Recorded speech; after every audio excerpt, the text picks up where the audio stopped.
बिस्मिल्लाहिर्रहमानिर्रहीम। सवाल यह है कि शरीयत मुक़स्सम में ज़कात फ़ित्र की क्या अहमियत है। जवाब में आयतुल्लाह सिस्तानी फरमाते हैं, शरीयत मुक़स्सम के वाजिबात में से एक ज़कात फ़ित्र है और हदीस में नक़ल हुआ है कि अमीरुल मोमिनीन अली इब्न अबी तालिब अलैहिस्सलाम ने ईद फ़ित्र के खुतबे में फ़रमाया, अपनी ज़कात फ़ित्र को अदा करो क्योंकि ये तुम्हारे पैगम्बर की सुन्नत है और तुम्हारे परवरदिगार की जानिब से एक वाजिब फ़रीज़ा है। इसी तरह ज़कात फ़ित्र की अदायगी माह रमज़ान के रोज़ों की कबूलियत का बायस बनती है और हदीस में नक़ल हुआ है कि ज़कात फ़ित्र रोज़े को अच्छी तरह कामिल करती है, जिस तरह पैगम्बर अकरम पर दरूद नमाज को कामिल करता है। इमाम जाफ़र सादिक़ अलैहिस्सलाम से मनक़ूल है कि आपने अपने वकील से फ़रमाया, जाओ और मेरे तमाम अहल व अयाल और तमाम ग़ुलामों की तरफ से ज़कात फ़ित्र अदा करो और किसी एक को भी न छोड़ना, क्योंकि अगर तूने उनमें से किसी एक को भी छोड़ दिया तो मुझे उसके उठाए जाने का अंदेशा है। रावी ने अर्ज़ की, उठाए जाने से क्या मुराद है? फरमाया, मौत। अब सवाल यह है कि ज़कात फ़ित्र किन शराइत के साथ वाजिब होती है।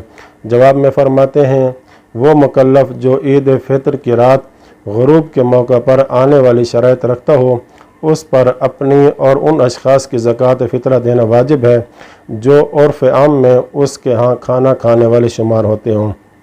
वो शर्त ये है, नंबर 1 बालिग हो, दूसरी शर्त ये कि आकिल हो, तीसरी ये कि बेहोश न हो, चौथी शर्त ये कि फ़कीर न हो, पाँचवीं ये कि ग़ुलाम न हो।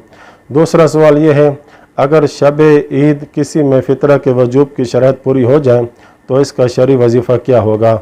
जवाब में आयतुल्लाह सिस्तानी फरमाते हैं, अगर शब ईद फ़ित्र ग़ुरूब से पहले किसी शख्स में वजूब की शर्त पूरी हो जाए, जैसा कि बच्चा बालिग हो जाए या पागल आकिल हो जाए या फ़कीर अमीर हो जाए और इनमें फ़ित्र वाजिब होने की तमाम शराइत मौजूद हों, तो ज़रूरी है वो ज़कात फ़ित्र अदा करें और एहतियात वाजिब की बिना पर यही हुक्म तब भी नाफिज होगा जब ये शराइत ईद फ़ित्र ग़ुरूब से लेकर ईद के दिन ज़ोहर तक किसी वक्त पूरी हो जाए। लेकिन अगर ये शराइत ईद के दिन ज़ोहर के बाद ज़ाहिर हों तो ज़कात फ़ित्र की अदायगी वाजिब नहीं होगी। तीसरा सवाल यह है कि क्या फ़कीर पर फ़ित्र वाजिब नहीं। जवाब में फ़रमाते हैं, जो शख्स फ़कीर हो उस पर ज़कात फ़ित्र की अदायगी वाजिब नहीं और इस बिना पर वो शख्स जिसके पास अपने और अपने अहल व अयाल के साल के अखराजात न हों और कोई ऐसा काम भी न हो जिसके ज़रिए वो अपने और अपने अहल व अयाल के साल के अखराजात पूरे कर सकें, इस पर ज़कात फ़ित्र की अदायगी वाजिब नहीं है। चौथा सवाल ये है, जिस शख्स का फ़ित्र किसी दूसरे पर वाजिब हो, क्या उसके लिए भी अपना फ़ित्र देना वाजिब है। जवाब में आयतुल्लाह सिस्तानी फरमाते हैं, जिस शख्स का फ़ित्र किसी दूसरे शख्स पर देना ज़रूरी हो तो उस पर वाजिब नहीं कि अपना फ़ित्र ख़ुद अदा करे, लेकिन अगर वो दूसरा शख्स उसका फ़ित्र न दे तो अगर ख़ुद उस इंसान में ज़कात फ़ित्र वाजिब होने की शराइत मौजूद हों तो एहतियात वाजिब की बिना पर ज़रूरी है कि वो अपना फ़ित्र अदा करे।